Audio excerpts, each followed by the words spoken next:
So your first steps will be to find out if you're zoned, and if you are zoned, how many people you're zoned for. The one for the septic might be a little issue. If you are zoned for 6, for example, they may ask that you have a bigger septic system. So I would start with the 5-3. Unless that one is not zoned, then I would go to the one with the septic. So the ALFs don't do so well with upstairs, downstairs. They won't tell you you can't be licensed, but there are fire safety reasons to where it's not in your best interest. Like the fire department will pass you as long as you can evacuate your residents within 3 minutes. If you cannot, they'll tell you to add more staff. And then they'll tell you that you need to, for example, move some residents to the closest exit. If you still can't make it, which dealing with seniors, ultimately you won't be able to make it because they'll age in place. They won't give you the fire safety inspection report, and without the fire safety inspection report, you can't renew your ALF license. You have to be able to pass your fire inspection protocols, that 3 minutes and under, and then they'll work with you for a while, but ultimately you have to make decisions. So that's that. So they're never gonna tell you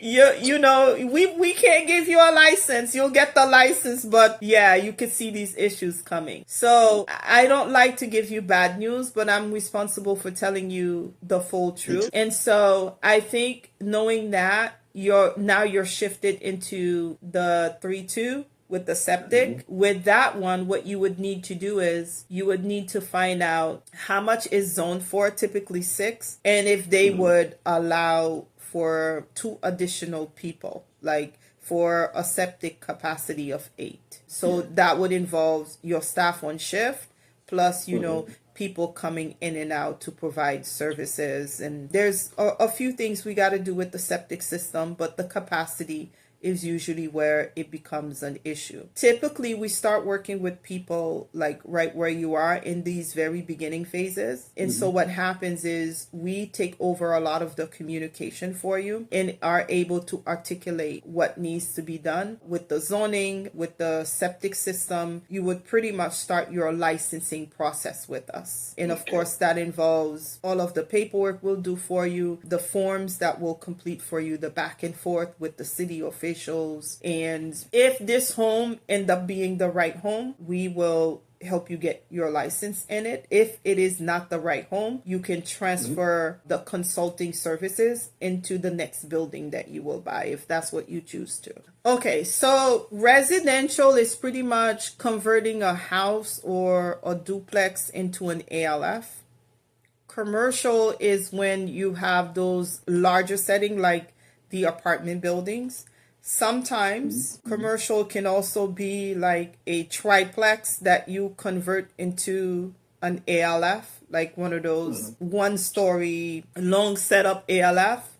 So it depends on the size. So residential, the regulation says we can have up to 15 residents, but the zoning department determines how many people that they will give us.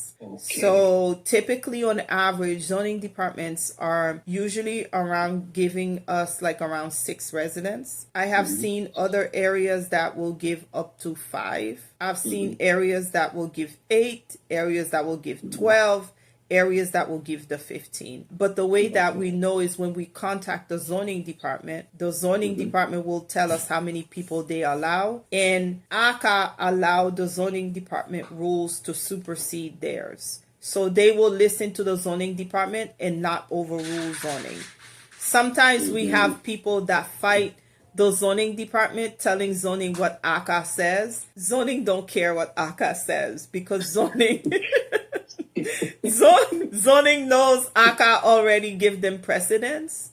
And so, you know, ACA will go with what they say. Like ACA rule says you can have up to 15 within 1,000 feet. But then zoning will tell you, no, for that area, we're only giving 5 and it has to be within 600 feet. So, you know, don't waste your time fighting with zoning. Exactly. They usually win. It depends. So if you currently have a residential, let's say you are for 6 beds and your zoning designation allows, and you have the space to, after you get licensed, to do what is called a conditional use, to ask for a bed increase. If your zoning regulations allow it, you can go that route. I've had some people, one within like certain areas that would only allow 5 residents. After we get the ALF license, we apply for a 6th resident because their regulations would allow for one more person. That's one way you could achieve that. Now, if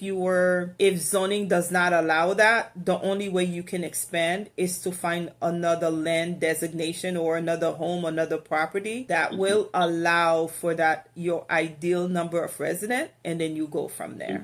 So it's like starting over. The answer is yes, that you do need to have sprinkler alarm system.